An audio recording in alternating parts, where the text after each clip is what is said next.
हाय बच्चों, नया दिन नया टॉपिक। आज मैं आपको पढ़ाऊंगा buffer solution and buffer action.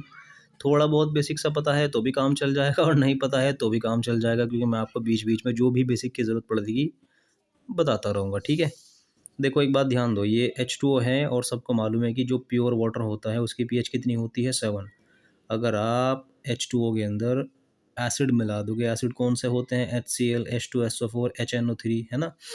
अगर आप इसको वाटर में मिला दोगे तो उसकी पीएच क्या हो जाएगी, 7 से कम हो जाएगी। और अगर बेस मिला दोगे तो वाटर की पीएच क्या हो जाएगी, 7 से ज़्यादा हो जाएगी। क्यों? क्योंकि जो बेस वाटर में मिलाओगे पूरा सोल्यूशन बेसिक हो जाएगा, है ना। और अगर एसिड मिलाओगे तो पूरा सोल्यूशन एसिडिक हो जाएगा। और आप जानते हैं कि एसिड की पीएच 7 से कम होती है और बेस की पीएच 7 से ज़्यादा होती है। तो बेचारा जो वाटर है, इसमें पड़े ही इसकी पीएच 7 हो, लेकिन इसकी पीएच बदल जाती है अगर इसके अंदर आपने कुछ एसिड या बेस मिला दिया। लेकिन साइंटिस्ट ने कुछ ऐसे सोल्यूशन भी तैयार कर लिए जिनके अंदर कुछ एसिड या बेस मिला देने पर उनकी पीएच चेंज नहीं होती। उन्हीं सोल्यूशन को तो कहा जाता है बफर सोल्यूशन। ठीक है। बफर सोल्यूशन की डेफिनेशन भी यही है, ऐसे सोल्यूशन जिनकी पीएच कुछ एसिड या बेस मिला देने पर चेंज नहीं होती, बफर सोल्यूशन। ठीक। The solution whose pH does not change after addition of some acid and base is known as buffer solution. अब एक थोड़ा सा दिमाग लगाओ, बफर एक्शन क्या होता है। जब आपने पढ़ लिया कि भाई ऐसे सोल्यूशन है, इसमें कुछ एसिड या बेस मिला देने पर पीएच चेंज नहीं होती, तो यार कुछ ना कुछ तो तरीका होगा इनका जिसको ये यूज़ करते होंगे। कोई ना कोई तो उनका मेथड होगा ना, जो ये उस एसिड या बेस के इफेक्ट को ख़त्म कर देते हैं कि नहीं, हम अपनी पीएच चेंज नहीं होने देंगे। उस तरीके को तो कहते हैं बफर एक्शन। बफर एक्शन एक मैकेनिज्म है, एक मेथड है जो बफर सॉल्यूशन अप्लाई करते हैं। क्या करने के लिए? उस एसिड या बेस के अगेंस्ट लड़ने के लिए कि नहीं, हम तेरा इफेक्ट अपने अंदर नहीं दिखने देंगे। हमारी पीएच ना बदलेगी, ना तो बढ़ेगी ना कम होगी। तो बफर एक्शन क्या है? वो तरीका है जो बफर सॉल्यूशन अपनाता है, यूज़ करता है। क्या करने के लिए? उस मिलाए गए एसिड या बेस के इफेक्ट को ख़त्म करने के लिए। ठीक। तो ये तो आसान सी डेफिनेशन थी, लेकिन बफर एक्शन समझाने के लिए मुझे आपकी बहुत सा बेसिक या बहुत सारी चीज़ें क्लियर करनी पड़ेंगी। वो कॉपी पेन लेकर बैठे हो तो लिखते चले जाना, क्योंकि कुछ चीज़ें आपको पता होगी और कुछ नहीं। इसको समझाने के लिए, इस तरीके को समझाने के लिए कि कैसे बफर सॉल्यूशन अपनी पीएच को मेंटेन रखता है, इसको समझाने के लिए बहुत सारे टर्म्स क्लियर होनी चाहिए। तो पहले मैं आपकी वो टर्म्स क्लियर कराऊंगा, फिर आपको समझाऊंगा कि वो तरीका क्या है। ठीक। तो कॉपी पेन लेकर बैठ जाओ, लिखते चले जाना। देखो, जो बफर सॉल्यूशन होता है ना, वो दो टाइप का होता है। ये देखो, एक होता है एसिडिक बफर सॉल्यूशन और एक होता है basic buffer solution. Acidic buffer solution और बेसिक बफर सॉल्यूशन, ये आपको पता होना चाहिए। ठीक। अभी आपको थोड़ी देर पहले मैंने लिख कर बताया था HCl, H2SO4, HNO3, ये सारे के सारे एसिड हैं, लेकिन कैसे हैं? स्ट्रॉन्ग। स्ट्रॉन्ग एसिड वो होते हैं जो पूरी तरीके से डिसोशिएट हो जाते हैं, टूट जाते हैं। जब आप HCl को वाटर में डालोगे ना, तो ऐसे टूटता है, ऐसे H positive Cl negative. Arrow का मतलब है कि ये पूरी तरह डिसोशिएट हो गया। लेकिन अगर आप CH3COOH लोगे और इसको वाटर में डालोगे तो ये बेचारा आधा टूट जाता है और आधा रह जाता है, CH3COO नेगेटिव और H पॉजिटिव। बात समझ में आई या नहीं? ठीक है। तो इसको मैं कहूँगा वीक एसिड, क्योंकि ये कम्प्लीटली डिसोशिएट नहीं हो रहा है, ये हो रहा है। ठीक। तो इसका मतलब एसिड दो टाइप के हो गए, एक स्ट्रॉन्ग और एक वीक। ये तीनों के तीनों स्ट्रॉन्ग हैं, ये वाला वीक है। इसी तरीके से ये बेस है, जब आप इसको वाटर में डालोगे NaOH को, ये बेचारा ऐसे टूट जाता है, NaOH और Na पॉजिटिव, OH नेगेटिव। ठीक। लेकिन अगर आप इसको लोगे NH4OH को, तो ये क्या होगा? ये बेचारा आधा टूट जाएगा, आधा रह जाएगा। तो ये क्या हो गया? ये बेस तो है, लेकिन कैसा है? वीक बेस है। क्लियर? तो वीक जब भी कोई सेंटेंस आप सुनोगे, समझ जाना वो कि वो क्या हो रहा है, वो पूरी तरीके से डिसोशिएट नहीं हो पा रहा है। क्लियर हो गया आपको? बाकी आपको एक चलते चलते एक वर्ड और क्लियर करा दूँ, इलेक्ट्रोलाइट। ये क्या होते हैं? दुनिया की हर उस चीज़ को इलेक्ट्रोलाइट बोल देना जो वाटर में डलने के बाद अपने आयंस में टूट जाती है, अपने आयंस में डिसोशिएट हो जाती है। जैसे HCl इलेक्ट्रोलाइट है, H positive Cl negative. CH3COH electrolyte है, CH3CO negative H positive. Electrolyte है, इलेक्ट्रोलाइट हर वो चीज़ जिसके आप ये NaCl, ये भी इलेक्ट्रोलाइट है, क्योंकि पानी में डलने के बाद क्या हाल होता है इसका? ये बेचारा ऐसे टूट जाता है, Na पॉजिटिव Cl नेगेटिव। ये है क्या? ये ठीक है, आप लोगों ने इसको सॉल्ट पढ़ा होगा, लेकिन इसको इलेक्ट्रोलाइट भी कहते हैं। ठीक। आ गया समझ में? तो इलेक्ट्रोलाइट आपको क्लियर हो जाना चाहिए। तो यहाँ पर जिस तरह मैं स्ट्रॉन्ग एसिड वीक एसिड बता रहा था ना, अब आपके वर्ड चेंज हो जाने चाहिए। Strong electrolyte, weak electrolyte. Strong electrolyte क्या होते हैं? जो पूरी तरीके से या मतलब याद रखो, मैं इसको एसिड इसलिए बोल रहा था क्योंकि एच पॉजिटिव रिलीज कर रहा था, और इलेक्ट्रोलाइट इसलिए बोल रहा हूँ क्योंकि अपने आयंस में डिसोशिएट हो रहा है, कंप्लीटली डिसोशिएट हो रहा है स्ट्रॉन्ग इलेक्ट्रोलाइट। ठीक है ना, है ना? तो ये स्ट्रॉन्ग और वीक का चक्कर आपको समझ में आना चाहिए। उसके बाद आती है सॉल्ट की बात। सॉल्ट हमेशा दो पार्ट रखता है, एक पार्ट होता है एसिड का और एक पार्ट होता है बेस का, NaOH HCl। याद रखना, सॉल्ट को बनाने के लिए एसिड से H निकलना ज़रूरी है और बेस से OH निकलना ज़रूरी है, तब बनता है NaCl या सॉल्ट। ठीक है, ज़रूरी नहीं है कि NaCl को ही सॉल्ट बोलो, दुनिया की हर उस चीज़ को सॉल्ट कह देना जिसमें एक पार्ट एसिड का और एक पार्ट बेस का, जैसे KNO3। तो आपसे पूछे ये कहाँ से? भाई K तो आया है यहाँ से, KOH से, बेस से, और NO3 कहाँ से आया है? यहाँ से HNO3 से, यानी HNO3 से H निकला होगा और KOH से OH निकला होगा, तो ये क्या बना होगा? समझ में आ गया ना आपको? ठीक है, तो ये भी एक सॉल्ट है। अब हम आगे बढ़ते हैं। देखो, अगर किसी एसिड का सॉल्ट बनाना होता है ना, तो उसका H हटा देते हैं। ये रहा HCl, इसका H हटाओ और इसकी जगह लेकर आ जाओ Na, तो क्या बन जाएगा? NaCl। या उल्टा बोल दो, अगर किसी बेस का सॉल्ट बनाना होता है तो उसका OH हटा देते हैं। हटा दूं, Cl लगा दूं, यानी एसिड का सॉल्ट बनाना, उसका H हटाओ, बेस का सॉल्ट बनाना है, उसका OH हटाओ, जो भी बनता है वो क्या बनता है? सॉल्ट बनता है। तो अगर मैं आपसे कहूँ कि यार इसका सॉल्ट बनाना है, तो ये अपने आप को जिस H की वजह से एसिड बढ़वाता है, बढ़वा देता है ना, अपने आप को क्या कहलाता है ये एसिड? किसकी वजह से? इस H की वजह से, क्योंकि यही पानी में डलने के बाद रिलीज़ करता है। अगर आपने इसको हटा दिया ना और इसकी जगह कुछ और लगा दिया, वो सॉल्ट बन जाएगा, जैसे CH3COONA, ये सॉल्ट है। और ये क्या था? CH3COOH, ये वीक एसिड था। ठीक, ठीक है। अब आप ध्यान दो, मैं जो पढ़ा रहा हूँ उस पर ध्यान दो। देखो, जो एसिडिक बफर सोल्यूशन होता है वो दो चीज़ का मिक्सचर होता है। एक तो वीक एसिड CH3COOH, ठीक, प्लस इसी का सॉल्ट लेना है स्ट्रॉन्ग बेस वाला।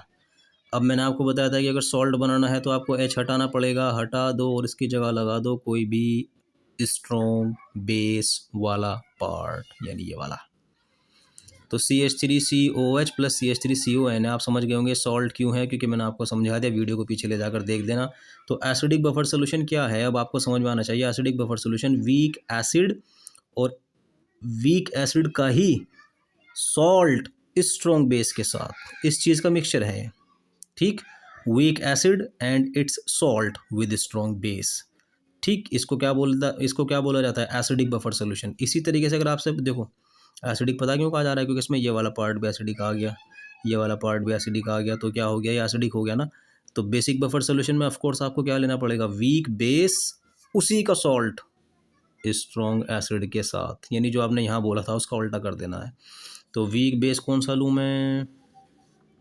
NH4OH अभी लिख कर दिखाया था ना आपको, बताया नहीं था मैंने आपको? ये वाला NH4OH वीक है, क्यों? क्योंकि ये कम्प्लीटली डिसोशिएट नहीं होता, इसी का सॉल्ट। अब इसका सॉल्ट बनाना है तो मैंने आपको क्या बताया था, किसी भी बेस का सॉल्ट बनाना होता है तो उसकी जगह OH की कुछ और लगा देते हैं। अब मैं लगा दूं अगर कोई स्ट्रॉन्ग वाला पार्ट, NH4Cl लग गया ना। और Cl कौन सा था? Cl स्ट्रॉन्ग में काउंट नहीं होता, स्ट्रॉन्ग एसिड नहीं था। तो वीक बेस, उसी का सॉल्ट स्ट्रॉन्ग एसिड के साथ, ये क्या हो गया? Basic buffer solution. तो basic buffer solution is a mixture of these two chemical species and acidic buffer solution is a mixture of these two chemical species. ठीक है, इन दोनों को मिलाकर एसिडिक बफर सोल्यूशन बनता है, इन दोनों को मिलाकर acidic buffer basic buffer solution बनता है। क्लियर हो गया? अब बात आती है ये रहते कैसे हैं, इसका अलग आपको बेसिक तैयार करता हूँ। अब जैसे कि मैंने आपको बताया कि वीक है और ये थोड़ा सा स्ट्रॉन्ग है। क्यों है स्ट्रॉन्ग? क्योंकि इसमें Na आ गया, Na के लगने की वजह से ये पूरा का पूरा स्ट्रॉन्ग बन जाता है। क्या ये इलेक्ट्रोलाइट हैं? हाँ हैं, क्योंकि ये अपने आयंस में डिसोशिएट हो जाता है वाटर में डलने के बाद। तो सबसे पहले आप लोग देखो, जब आप इसको वाटर में डाल दोगे ना, आप लोग जब इसको वाटर में डाल दोगे तो ऐसे टूटेगा, ये रहा CH3COONA और वाटर में डालने के बाद ऐसा हो जाएगा CH3CO नेगेटिव और Na पॉजिटिव। बात समझ में आई या नहीं? ठीक, ये इस फॉर्म में रहता है वाटर के अंदर, ये इस फॉर्म में रहता है इस वाटर के अंदर। तो आप लोग एक बात बताओ, अगर वाटर के अंदर अगर आपने दो एक ग्लास ले लिए, इसके अंदर आपने पहले से ही बहुत सारी शुगर डाल रखी थी, बहुत सारी शुगर, और इसमें सिर्फ वाटर था। अब मैं कहूँगा कि यार एक एक चम्मच एक एक स्पून शुगर का दोनों ग्लास में डाल दे और घोल दे, तो आप लोग बताओ शुगर अच्छी तरह काहे में घुलेगी? ऑफ कोर्स इसके अंदर ना इसने में नहीं घुल पाने की, क्यों? क्योंकि इसमें पहले ही शुगर पड़ी हुई है।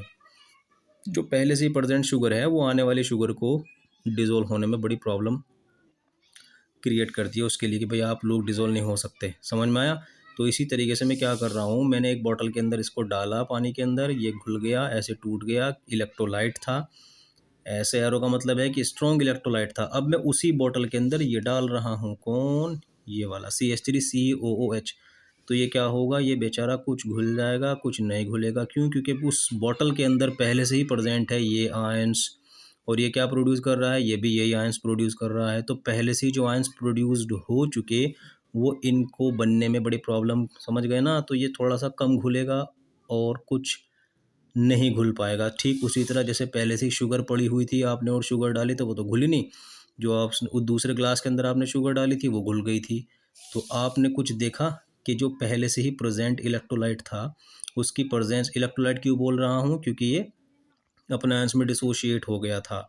और स्ट्रॉन्ग क्यों बोल रहा था, क्योंकि कंप्लीटली डिसोशिएट हो गया था। तो ये इलेक्ट्रोलाइट है, स्ट्रॉन्ग इलेक्ट्रोलाइट है। जिस ग्लास के अंदर आपने डाला था उसी ग्लास के अंदर आपने इसको भी डाल दिया, तो स्ट्रॉन्ग इलेक्ट्रोलाइट की प्रेजेंस में वीक इलेक्ट्रोलाइट कम डिसोशिएट होगा। क्यों? क्योंकि उस स्ट्रॉन्ग इलेक्ट्रोलाइट और वीक इलेक्ट्रोलाइट के बीच एक आयन क्या है, कॉमन है, जिसको मैं क्या कह रहा हूँ, कॉमन आयन। और इस इफेक्ट को कहा जाता है कॉमन आयन इफेक्ट। ये आपकी नई हेडिंग है, जिसको इसको बफर एक्शन में इंक्लूड करना पड़ता है। ठीक है, कॉमन आयन इफेक्ट बोलते हैं इसको। अब आपको बोल रहा हूँ, वीक स्ट्रॉन्ग इलेक्ट्रोलाइट की प्रेजेंस में वीक इलेक्ट्रोलाइट कम डिसोशिएट होता है। इस इफेक्ट को कहा जाता है common ion effect. Weak electrolyte does not dissociate completely, है ना, does not dissociate completely in the presence of strong electrolyte. This effect is known as common ion effect. यही बीमारी मिलती है इसके अंदर। अब बात आती है कि ये किस तरह रहता है। ऑफ कोर्स आपको पहले क्या करना होगा, NH4Cl लेकर आना है। लेकर आ गया मैं। ये देखो NH4Cl कैसे टूटेगा, NH4 positive Cl negative. Bottle के अंदर मैंने इसको डाला हुआ था। स्ट्रॉन्ग बोल रहा हूँ क्यों, क्योंकि Cl पार्ट आ चुका था। Cl स्ट्रॉन्ग एसिड होता है और स्ट्रॉन्ग होने की वजह से इसकी नेचर भी स्ट्रॉन्ग बन गई। और ये एरो भी मुझे लगाना पड़ा, क्यों? क्योंकि स्ट्रॉन्ग इलेक्ट्रोलाइट है, कंप्लीटली डिसोशिएट हो जाएगा। अब मैंने क्या किया, मैंने NH4OH को भी उसी बॉटल के अंदर डाला। सेम पॉइंट नोट करो। NH4OH कैसे डिसोशिएट होगा, NH4 पॉजिटिव OH नेगेटिव। क्या आपको कॉमन आयन दिखाई दे रहा है? हाँ, ये कॉमन आयन है। ये भी कॉमन आयन इफेक्ट की वजह से बेचारा कहेगा अरे भैया मैं तो कम डिसोशिएट हो रहा हूँ। तो आपको कुछ पता लगता है, बेसिक बफर सोल्यूशन में ये बेचारा थोड़ा सा घुला रह जाता है, थोड़ा सा नहीं घुला रहता। वीक इसमें एसिडिक बफर सोल्यूशन में ये घुला रह जाता है कुछ और नहीं घुला रह जाता। यानी वीक वाले की तबाही आ जाती है कि यार स्ट्रॉन्ग वाला पहले ही पड़ा हुआ था, मेरे तो घुलने में बड़ी बाधा पैदा हो गई, मैं तो घुल नहीं पा रहा हूँ, मेरा कुछ अमाउंट रुक गया, मेरा कुछ अमाउंट रुक गया।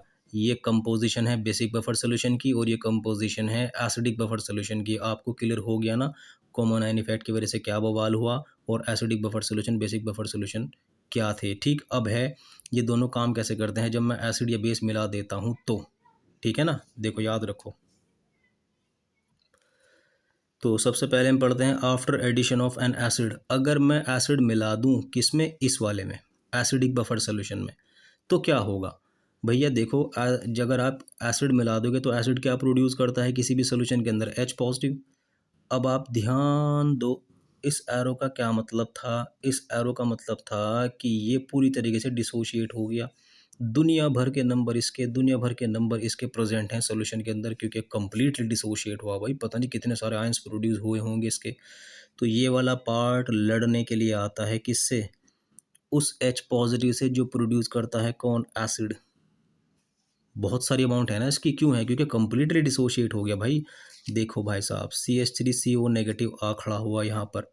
अरे कौन है, किसको एसिड, कौन, क्या चीज़ आपने ऐड की है कि सर एसिड ऐड किया है? क्या प्रोड्यूस किया उसने, H पॉजिटिव। लाओ मेरे सामने लेके आओ, मैं उसको गेन करने के बाद बदल दूंगा CH3COH, यानी इसका प्रोडक्शन हो जाएगा और H पॉजिटिव की नंबर सोल्यूशन में दिखाई नहीं देगी।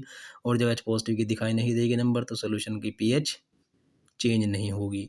तो ये वाला पार्ट लड़ने के लिए आता है जब एसिड मिलाया जाता है। बोलो बात समझ में आई? मैंने एसिड को मिला दिया इस बार इसके अंदर, इसने भी सेम तरीके से शोर किया, अरे किसको मिलाया तुमने एसिड? सर हमने एसिड को मिलाया एच पॉजिटिव। ठीक है, याद रखो क्या रिलीज किया उसने एसिड ने? H positive. पता है कौन लड़ने के लिए आएगा? ये वाला पार्ट, ये लड़ने के लिए आएगा जब एच पॉजिटिव मिला दिया जाएगा। देखो देखो देखो, ये बेसिक बफर सोल्यूशन लड़ने के लिए आ गया। NH4OH, कौन है सामने? H positive. कहाँ से आया? जो आपने एसिड मिलाया था, ये H ये OH मिलकर वाटर बन जाएगा और क्या बनेगा आप सबको मालूम है? NH4 पॉजिटिव और क्या? H2O। ठीक है, यानी सोल्यूशन में H पॉजिटिव नहीं बढ़ पाए इसके। ऐसा नहीं है कि दोनों मिले हुए हैं, ये अलग बॉटल में रखा हुआ है पूरा, ये अलग बॉटल में रखा हुआ है। मैं तो आपको बता रहा हूँ कि एसिडिक बफर सोल्यूशन कैसे काम करता है और बेसिक बफर सोल्यूशन कैसे काम करता है। ठीक है, इसका मैकेनिज्म अलग था, इसका मैकेनिज्म अलग था। जब आपने एसिड मिलाया तो इसका ये वाला पार्ट लड़ने के लिए आया था, और जब इसके अंदर एसिड मिलाया तो उसका ये वाला पार्ट लड़ने के लिए आता है, क्योंकि इसके अंदर क्या था? OH नेगेटिव, जो किससे भिड़ गया? H पॉजिटिव के साथ। समझ में आई बात नहीं आपको? तो इसका मैकेनिज्म अलग है, इसका मैकेनिज्म अलग है। अब हम बात करते हैं किसकी? बेस मिलाने की। After addition of a base, base देखो एसिड क्या प्रोड्यूस करता है? H पॉजिटिव, और बेस क्या प्रोड्यूस करता है? OH negative. तो जब आप OH नेगेटिव प्रोड्यूस करने वाले सब्सटेंस को मिला दोगे, फिर से इसके अंदर हल्ला गुल्ला हो जाएगा। अरे भाई साहब OH नेगेटिव बढ़ना शुरू हो गया, अरे फटाफट बाहर निकलो घर से, अरे उन OH नेगेटिव के खिलाफ लड़ना शुरू कर दो। ये क्या बता रहा था? ये बता रहा था कि ये कुछ घुल गया और कुछ नहीं घुल पाया। क्यों? कॉमन आयन इफेक्ट की वजह से। तो ये जो नहीं घुल पाया ना, ये आकर सीधा खड़ा हो जाएगा किसके सामने? देखो CH3COH, और सामने कौन है? OH negative. कहाँ से आया? जब आपने बेस मिला दिया था। तो ये OH और यहाँ से H मिलकर क्या बना लेगा? वाटर। और क्या रह जाएगा? CH3CO नेगेटिव और H2O। इसका मतलब समझ में आया? ये पार्ट लड़ता है जब आप बेस मिला देते हो, यानी ये वाला। ठीक है, ये बेस के खिलाफ लड़ता है और ये एसिड के खिलाफ लड़ता है। और सोल्यूशन के अंदर अब OH नेगेटिव नहीं बढ़ पाए। क्यों? ये सामना करने के लिए खड़ा हो गया था, अरे मैं तुझे निपटाऊंगा। क्लियर? अब यही केस इसके अंदर, भैया बेस मिल गया, OH नेगेटिव बढ़ गए, कौन लड़ने के लिए आएगा? हम आएंगे। हम आएंगे। क्यों? क्योंकि इस एरो का मतलब है कि ये पूरी तरह डिसोशिएट हो गया था, इसकी बहुत सारी नंबर प्रेजेंट थी सोल्यूशन के अंदर, ये लड़ने के लिए तैयार बैठा था किसके साथ? NH4 पॉजिटिव कहाँ से आया? यहाँ से आया है। कौन आया सामने? OH negative. कहाँ से आया? बेस मिलाने पर आया था। तो क्या होता चला गया? NH4OH। बोलो बात समझ में आई या नहीं? ठीक, यानी इसके भी दो पार्ट हैं, इसके भी दो पार्ट हैं। और मैंने आपको स्टार्टिंग में बताया था कि एसिडिक बफर सोल्यूशन दो चीज़ का मिक्सचर है। अरे भैया दो चीज़ का मिक्सचर ऐसे थोड़ा ही है। दो चीज़ का मिक्सचर का मतलब है कि एक पार्ट एसिड के खिलाफ लड़ेगा और एक पार्ट बेस के। ठीक ये था, एक पार्ट एसिड के खिलाफ लड़ेगा, एक पार्ट बेस के। यानी कोई भी बफर सोल्यूशन उसके दो पार्ट होते हैं, एक एसिड के अगेंस्ट लड़ने वाला, एक बेस के अगेंस्ट लड़ने वाला। और बाकी आप समझदार हैं कि जब ना एसिड की मतलब ना एसिड का जोर चलेगा ना बेस का जोर चलेगा, तो पीएच क्या रहेगी? मेंटेन रहेगी ना। बट एक बात याद रखना, बफर सोल्यूशन के अंदर ये वर्ड लगाना ज़रूरी है कि कुछ एसिड या बेस मिला देने पर। क्यों? क्योंकि अगर आप बहुत सारा मिलाओगे फिर पीएच चेंज हो जाएगी। क्योंकि यार ये हद है कुछ, ऐसे थोड़े ही कि अगर ये बगैर घुला या घुल नहीं पाया तो ये सारे एसिड के सारे बेस के खिलाफ लड़ लेगा। अगर आपने बेस ज़्यादा मिला दिया तो एक वक्त आएगा ये ख़त्म हो चुका होगा। तो ये हेडिंग मतलब इस डेफिनेशन में बताना ज़रूरी होता है, जो मैंने आपको वीडियो की स्टार्टिंग में बताया था। ठीक। और कुछ बच्चे क्या गलती कर बैठते हैं, बस इसी को ही समझ बैठते हैं एसिडिक बफर सोल्यूशन। अरे भाई ये तो एग्जाम्पल हैं, बहुत सारे एसिडिक बफर सोल्यूशन है। क्योंकि मैंने आपको वीडियो की स्टार्टिंग में बताया था कि एसिडिक बफर सोल्यूशन वो होते हैं वीक एसिड उसी का सॉल्ट स्ट्रॉन्ग बेस के साथ। तो क्या यही है? नहीं, और भी है, मैं आपको बता रहा हूँ। ये रहा देखो, HCN वीक एसिड, NaCN ये सॉल्ट हो गया इसी का ही स्ट्रॉन्ग बेस के साथ। तो ये कैसे रहेगा? आप लोग समझदार हैं। कैसे रहेगा ये? NaCN डिसोशिएट कर दो, Na पॉजिटिव Cn नेगेटिव, और नीचे क्या? HCN, तो H पॉजिटिव Cn नेगेटिव। ये आने गया कॉमन आयन, है ना। ये तो एक एग्जाम्पल था, बहुत सारे वो हैं मतलब बफर सोल्यूशन। इसी तरह इसका भी है। तो सिर्फ इन्हीं को इन्हीं को मत समझ लेना, ये दोनों के दोनों एग्जाम्पल थे। ठीक है, उम्मीद करता हूँ कि आप लोगों को वीडियो समझ में आई होगी, और कमेंट सेक्शन आपका वेट कर रहा है। Thank you.